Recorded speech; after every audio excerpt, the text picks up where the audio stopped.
Shalom HCC Families, sesaat lagi Anda akan menyaksikan atau mendengarkan Saat Teduh edisi hari ini.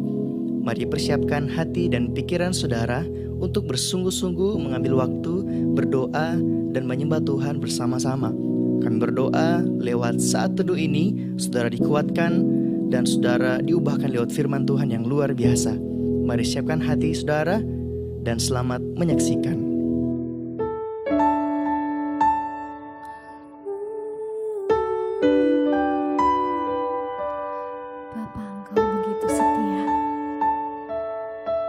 Engkau yang tak pernah meninggalkan kami. Engkau yang selalu ada di dalam kehidupan kami. Dan kami percaya Tuhan, bahwa dalam setiap musim hidup kami, takkan Engkau membiarkan kami jatuh. Terima kasih Tuhan.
Kamu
Shalom, selamat pagi, keluarga ACC dimanapun sudah berada. Puji Tuhan, kita bersyukur kita ada di hari pertama bulan Oktober. Luar biasa, kita telah melewati waktu-waktu yang luar biasa bersama dengan Tuhan. Saya tahu tidak mudah, tapi kita bersyukur kalau hari ini kita ada di hari yang pertama di bulan yang baru ini. Semua karena kemurahan Tuhan. Sudah September yang kita lewati dan Oktober hari ini sudah November dan Desember kita akan merayakan Natal kembali. Wow, luar biasa, Tuhan baik. Percayalah bahwa kalau di bulan kemarin Tuhan sanggup tolong kita melewati banyak hal yang berat mungkin kita bisa sampai hari ini, dan saya percaya di bulan yang baru ini pun Tuhan pasti tolong kita semua. Puji Tuhan, mari kita mau berdoa bersama-sama. Bapak, terima kasih buat pagi ini, terima kasih buat hari yang baru, di bulan yang baru. Tuhan baik buat kami, berkati kami dengan firman dan pelajaran hari ini, biar kami dikuatkan, kami diteguhkan dalam pengharapan dalam Tuhan. Urapi hamba-Mu, berkati kami semua dalam nama Yesus, haleluya, amin. Puji Tuhan, saudara, kita kemarin di bulan kemarin sudah belajar tentang salib Yesus. Sebuah seri yang luar biasa. Saya berdoa seri ini akan menjadi kekuatan buat kita, menambah pengetahuan kita tentang iman kita dalam Tuhan, tentang salib Yesus. Dan saya berdoa agar semua pelajaran kemarin itu dapat menolong kita semua semakin mengasihi Tuhan, semakin cinta Tuhan, dan menyadari posisi kita di dalam Yesus. Puji Tuhan, kalau selama 1-2 bulan lalu itu memberkati saudara, mari share linknya, bagikan kepada keluarga-keluarga yang lain agar semua dikuatkan. Nah, di bulan yang baru ini, di bulan Oktober, kita masuk di seri yang baru, dan sepanjang bulan ini saudara, kita akan belajar kitab Ayub, 1 hari 1 pasal. Saya ingin saudara bisa menangkap sesuatu, belajar sesuatu, dan dapat mengaplikasikannya dalam kehidupan kita. Kenapa saya ingin kita belajar tentang kitab Ayub? Karena apa yang terjadi dengan kehidupan Ayub itu ada kesamaan, ada kemiripan dengan apa yang sedang terjadi di kehidupan kita dalam kurun waktu hampir 2 tahun ini, saudara. Seperti Ayub yang dia tidak mengerti, tiba-tiba semuanya terjadi, dia kehilangan segala-galanya, hartanya, kekayaannya, anak-anaknya, bahkan kesehatannya. Dan itu gak pernah dia rencanakan, Tuhan gak pernah ngasih tahu dia sebelumnya, informasi pendahulu gak ada, tiba-tiba semua terjadi, dia duduk di atas debu, telanjang, dan garuk-garuk badannya yang penuh dengan luka dan penyakit. Bukankah apa yang terjadi buat kita selama kurun waktu 2 tahun ini sesuatu yang tiba-tiba terjadi, saudara? Berapa banyak perusahaan bangkrut, karyawan di PHK, usaha tutup, semua kehilangan pekerjaan, kehilangan penghasilan, ada yang depresi, stres, sampai berakhir dengan bunuh diri. Nah, dari apa yang dialami oleh Ayub, kita akan belajar sepanjang bulan ini, dan kita lanjutkan sampai bulan depan pelajaran kitab Ayub, karena ada 42 pasal. Saya berdoa agar lewat pelajaran-pelajaran ini, sudah bisa menangkap sesuatu dari kisah hidup Ayub ini, so bisa menangkap pelajaran yang baik yang dapat kita terapkan dalam kehidupan kita. Karena Ayub manusia biasa, dia mengalami seperti apa yang kita alami juga hari ini, bahkan mungkin lebih berat yang dia alami. Tapi kita akan belajar bagaimana Ayub menghadapi situasi yang sulit dalam hidup dia, dan bagaimana dia menang atas setiap tuduhan, intimidasi, perkataan orang yang menyalahkan, melemahkan dia. Dalam 42 pasal pergumulan Ayub, di situ dia mengalami kemenangan yang luar biasa. Nah, hari ini kita mulai di pasal yang pertama. Bapak Ibu Saudara bisa mulai baca sendiri dulu. Mungkin 1 pasal ini bisa baca nanti setelah habis saat teduh ini. Atau saudara mungkin bisa pause dulu ini dan saudara silakan baca 1 pasal ini dan saudara bisa menangkap setiap ayat demi ayat. Nah, saya akan cerita dan saya akan sharing kepada saudara apa yang kita bisa pelajari dari kisah Ayub di pendahuluan ini. Saya akan bicara mengenai kesalehan Ayub, bagaimana kerohanian Ayub teruji dengan luar biasa.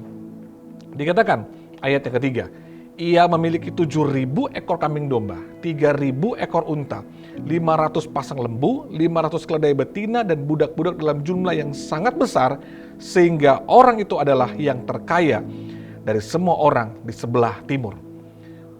Kalau hari ini Ayub hidup hari ini, maka dia akan dikatakan sultan dari sebelah timur. Karena dulu belum ada mobil. Jadi kalau orang bilang dia punya unta itu adalah transportasi pada masa dulu. Jadi kalau hari ini kita lihat YouTube-nya Raffi Ahmad gitu ya, Sultan Andara, dia punya mobil mewah sekian banyak gitu ya. Nah, saudara bayangkanlah kalau Ayub punya 3.000 ekor unta. Berarti ada 3.000 mobil mewah yang dia punya. Karena unta itu sudah transportasi yang paling mewah yang dimiliki seseorang pada waktu itu. Nah, bayangkan 3.000 mobil mewah, saudara. Wah, berarti betapa kayanya dia. Dia konglomerat, dia sultan. Kalau hari ini dia udah punya rumah resort yang besar, yacht yang mewah, pesawat pribadi dan semua. Dan mungkin dia akan channel YouTube-nya pasti akan sangat booming, sangat laku karena kekayaannya, saudara. Jadi mari kita lihat, di tengah hidup yang sangat diberkati, sudah perhatikan betapa Ayub di ayat pertama dikatakan begini, orang itu saleh dan jujur, ia takut akan Allah dan menjauhi kejahatan. Ada banyak orang di saat hidupnya diberkati, hidupnya berubah dari yang tidak ada menjadi ada, dari yang miskin menjadi kaya, dari jabatan di bawah menjadi jabatan yang tinggi. Banyak orang akhirnya menjadi sombong, melupakan Tuhan. Dulu waktu karirnya belum jadi apa-apa, wow, betapa dia sungguh-sungguh dengan Tuhan. Beribadah sungguh-sungguh, melayani Tuhan sungguh-sungguh. Dan di saat dia udah punya jabatan yang tinggi, dikenal begitu banyak orang, dihormati begitu banyak orang, statusnya berubah, apa yang dia kenakan berubah, apa yang dia naiki berubah juga. Statusnya berubah, penampilan berubah. Saya berdoa agar saudara waktu semua hal itu berubah dalam hidup saudara, hati saudara, cinta saudara sama Tuhan tidak pernah berubah. Kesungguhan saudara untuk melayani Tuhan, beribadah, tidak pernah berubah. Jangan biarkan kekayaan, status, jabatan, atau apa yang kau miliki hari ini, itu mengubah cintamu dengan Tuhan. Justru pakailah segala yang kau miliki itu untuk mempermuliakan Tuhan. Pakailah semua jabatan itu, kekayaan itu, status yang saudara miliki, semua berkat yang saudara punya itu untuk melayani Tuhan. Jangan justru itu membuat saudara jauh dari Tuhan. Jauh dari pertemuan ibadah, jauh dari pelayanan, jauh dari keintiman, jauh dari firman Tuhan. Jangan biarkan semua itu, saudara, merusak hubunganmu dengan Tuhan. Perhatikan kehidupan Ayub.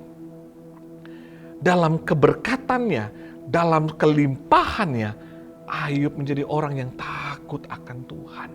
Ayub menjauhi kejahatan. Ayub hidup saleh dan jujur. Keluarga HCC, kerinduan saya, semakin saudara diberkati, engkau semakin mencintai Tuhan. Semakin engkau diberkati, semakin Tuhan mengubah keadaanmu. Engkau semakin sungguh-sungguh melayani Tuhan. Saudara semakin mau dekat dengan Tuhan. Jangan biarkan jabatan, kekayaan, status, semua hal yang mewah, yang hebat itu justru membuat saudara jauh dari Tuhan. Dulu yang saudara begitu aktif melayani, sekarang sudah nggak bisa aktif pelayanan. Dulu sudah begitu aktif beribadah, penyembahan, saat teduh, baca firman begitu menggebu-gebu. Apakah hal itu masih ada hari ini? Atau semua kesibukanmu, semua padatnya jadwalmu, kelelahanmu itu karena segala menyelesaikan semua urusan dan tanggung jawab yang ada, membuat saya kehilangan keintiman. Dengar baik. Keintimanmu dengan Tuhan, doamu dengan Tuhan itu jauh lebih mahal, jauh lebih berharga dari semua jabatan, kekayaan, dan semua fasilitas yang saya miliki. Itu semua adalah pemberian Tuhan, itu semua adalah milik Tuhan yang Tuhan percayakan bagi saudara. Yang pertama kita bisa belajar dari Ayub. Semakin diberkati, Ayub semakin saleh dengan Tuhan. Doa kerinduan saya, keluarga HCC, hidupmu akan diberkati. Hidupmu akan semakin melimpah dengan kebaikan Tuhan. Tapi harapan saya, di saat engkau naik di angkat Tuhan, biarlah hatimu akan terus semakin melekat dengan Tuhan. Karaktermu semakin rendah hati di hadapan orang lain, tapi hatimu semakin melekat dengan Tuhan. Lihat ayat yang ke-5. Setiap kali apabila hari-hari pesta telah berlalu, Ayub memanggil mereka, itu anak-anaknya, dan menguduskan anak-anaknya. Keesokan harinya, pagi-pagi bangunlah Ayub, lalu mempersembahkan korban bakaran sebanyak jumlah mereka sekalian. Sebab pikirnya, mungkin anak-anakku telah berbuat dosa dan telah mengutuki Allah dalam hati. Demikianlah dilakukan Ayub senantiasa. Perhatikan, Di tengah suksesnya Ayub, berhasilnya Ayub, dia tidak melupakan keluarganya. Dia memperhatikan kerohanian anak-anaknya. Dia membawa anak-anaknya datang sama Tuhan. Dia bangun korban persembahan untuk anak-anaknya. Ada banyak orang semakin sibuk, semakin padat, semakin diberkati, semakin punya segala-galanya, semakin dia melupakan keluarganya. Doa saya bagi kita semua hari ini, sebagai saudara diberkati Tuhan, semakin saudara cinta akan keluarga saudara, semakin saudara diangkat oleh Tuhan, saudara semakin membawa keluargamu terangkat bersama-sama dengan dirimu. Kalau sudah memulai bersama dengan keluargamu dari nol, dari nggak punya apa-apa, dari rumah kontrakan, dari motor biasa, dari keuangan yang sedikit, dan hari ini engkau ada di level yang di atas. Engkau lagi sukses hari ini, saudaraku. Kalau engkau bersama dengan keluargamu dari titik nol, waktu engkau ada di atas ini, bawalah mereka semua bersama-sama dengan saudara. Bawalah mereka menikmati semua yang Tuhan sediakan bagi hidup saudara. Karena saya sering kali bilang, waktu engkau membahagiakan keluargamu, maka hidup akan bahagia, diberkati oleh Tuhan. Ayub dalam kesalehannya, dalam keberkatan yang luar biasa, Ayub tidak pernah melupakan keluarganya. Kenapa sedemikian luar biasanya Ayub, saudara? Salehnya dia. Karena satu hal yang disadari oleh Ayub. Di bagian yang terakhir ayat 20 dikatakan, di saat dia mengalami semua kemalangannya, anak-anaknya semua meninggal, hartanya habis, maka Ayub bilang gini, maka berdirilah Ayub, lalu mengoyakkan jubahnya, mencukur kepalanya, kemudian sujudlah ia dan menyembah, katanya, dengan telanjang aku keluar dari kandungan ibuku, dengan telanjang juga aku akan kembali ke dalamnya. Tuhan yang memberi, Tuhan yang mengambil, terpujilah nama Tuhan. Saudara, kenapa Ayub begitu mencintai keluarganya di tengah keberhasilannya?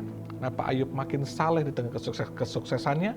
Bahkan saat semuanya diambil dari hidupnya, hatinya gak pernah berubah. Kenapa saudara? Karena dia tahu semua hanya titipan.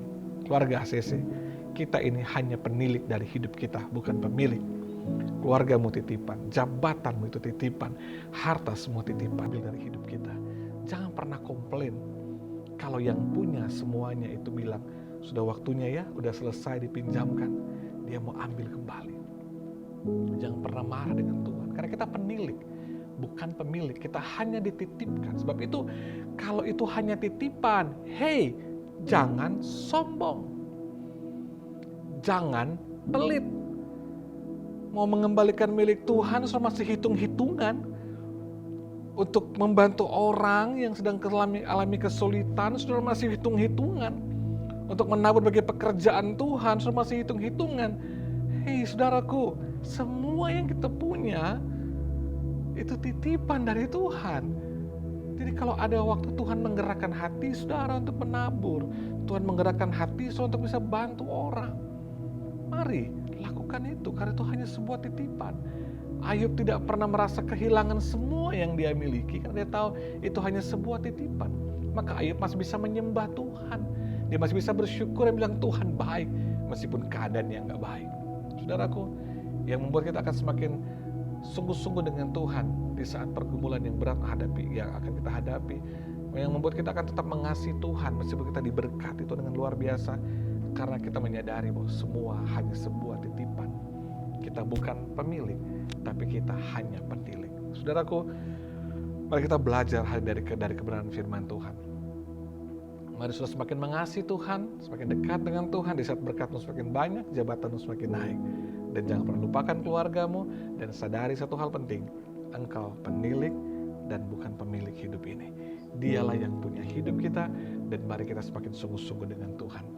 Amin untuk firman Tuhan. Kalau firman ini menguatkan saudara, meneguhkan iman pengharapan saudara, mari sharing sama keluarga yang lain, kirimkan linknya sama teman-teman yang lain, bagikan di media sosial saudara, agar firman ini menjadi berkat bagi banyak orang, nama Tuhan dipermuliakan. Hari ini saudaraku, apabila kau mungkin mulai jauh daripada Tuhan, dan firman Tuhan yang menegur hidup saudara, dan atau saudara punya pergumulan di hidup saudara, mari taruh tangan kanan di dada saudara.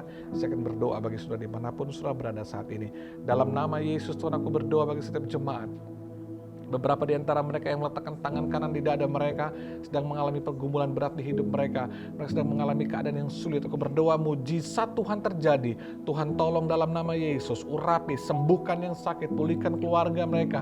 Pulihkan hubungan mereka. Buka jalan dalam nama Yesus. Tuhan, hamba berdoa. Tuhan tolong semua jemaat Tuhan. Biar mereka semakin mengasihi Tuhan. Di saat mereka semakin diberkati Tuhan. Mereka semakin cinta Tuhan. Di saat mereka semakin diberkati Tuhan. Mereka semakin cinta keluarga mereka di saat mereka semakin diberkati Tuhan. Dan berdoa biar semua jemaat punya hati dan mengerti bahwa semua yang kami miliki hanyalah milik Tuhan. Kami hanyalah penilik, kami bukan pemilik hidup ini. Terima kasih, kuatkan jemaat-Mu, berkati sepanjang bulan ini. Kami alami mujizat, kami sehat bersama dengan keluarga, kami diberkati Tuhan, kami ditolong Tuhan, kami dikuatkan Tuhan. Terima kasih, bersyukur buat kemurahan kebaikan-Mu Tuhan. Di dalam nama Yesus kami berdoa dan kami diberkati, ditolong Tuhan. Haleluya. Amin. Terima kasih Anda telah menyaksikan Worship from Home edisi Saat Teduh. Kami berdoa saudara diberkati dan dikuatkan lewat edisi Saat Teduh kali ini. Sampai berjumpa di konten online Worship from Home berikutnya. Tuhan Yesus memberkati.